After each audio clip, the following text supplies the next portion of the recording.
semuanya, selamat datang di channel saya. Bersama saya Dini Alfionita Fajariana. Di sini saya akan membahas mengenai penemu konsep matematika. Dan berikut adalah beberapa dari penemu konsep matematika.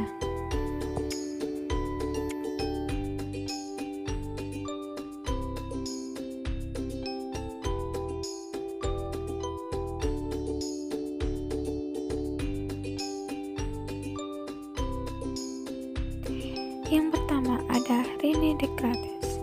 René Descartes dikenal sebagai ahli filsafat modern besar yang pertama. Ia juga penemu biologi modern, ahli fisika, dan seorang matematikawan.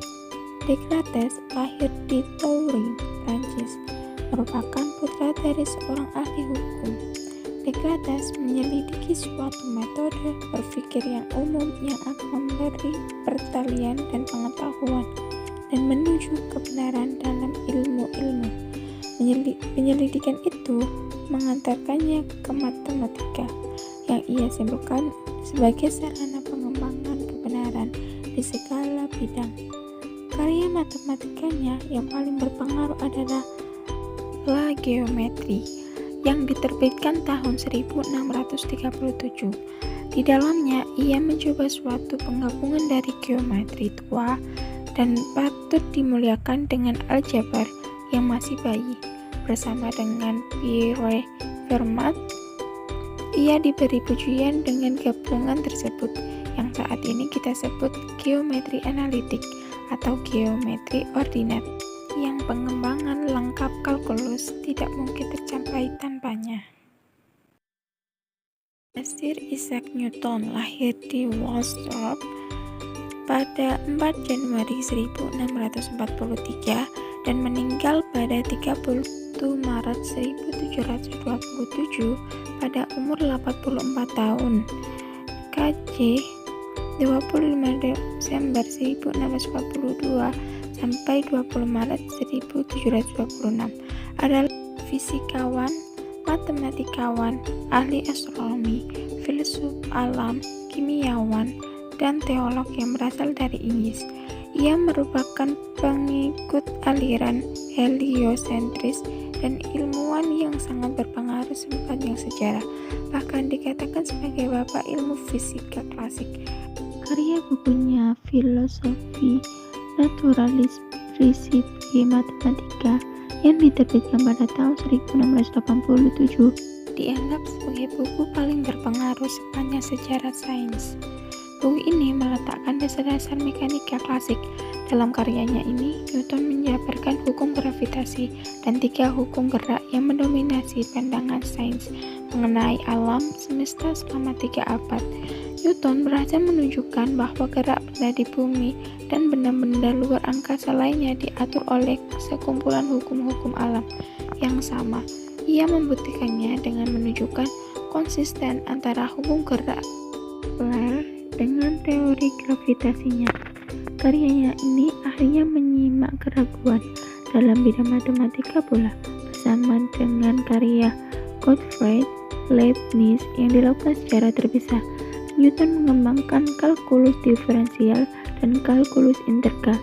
Ia juga berhasil menjabarkan teori binomial, mengembangkan metode Newton untuk melakukan pendekatan terhadap nilai nol suatu fungsi, dan berkontribusi terhadap kajian deret pangkat.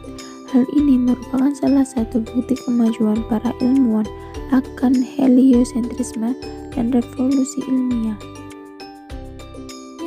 Ada Johann Bernoulli. Johann dan saudaranya Jacques setelah Newton dan Leibniz merupakan perintis-perintis yang terpenting dari kalkulus. Kedua saudara ini bersaing dengan penuh semangat dan sengit demi sebuah pengakuan. Walaupun demikian, mereka tetap saling berkomunikasi dan juga berkomunikasi dengan Leibniz tentang matematika. Keluarga Bernoulli menangani semua jenis masalah dasar dalam kalkulus, termasuk titik-titik balik, panjang kurva-kurva, deret tak terhingga, dan teknik-teknik pengintegralan. Johann menulis buku ajar kalkulus yang pertama pada tahun 1691 dan 1692, tetapi baginya tentang kalkulus integral tidak diterbitkan sampai tahun 1924. Sebagai gantinya, pada tahun 1969, Guillaume F. A. Johann menerbitkan naskah kalkulus yang pertama. Bentuknya diubah sedikit dari karya gurunya. Mungkin pengaruh Johann paling baik dilihat dari mahasiswanya yang lain dan yang lebih terkenal, Leonhard Euler. Berikutnya ada Augustin Louis Cauchy.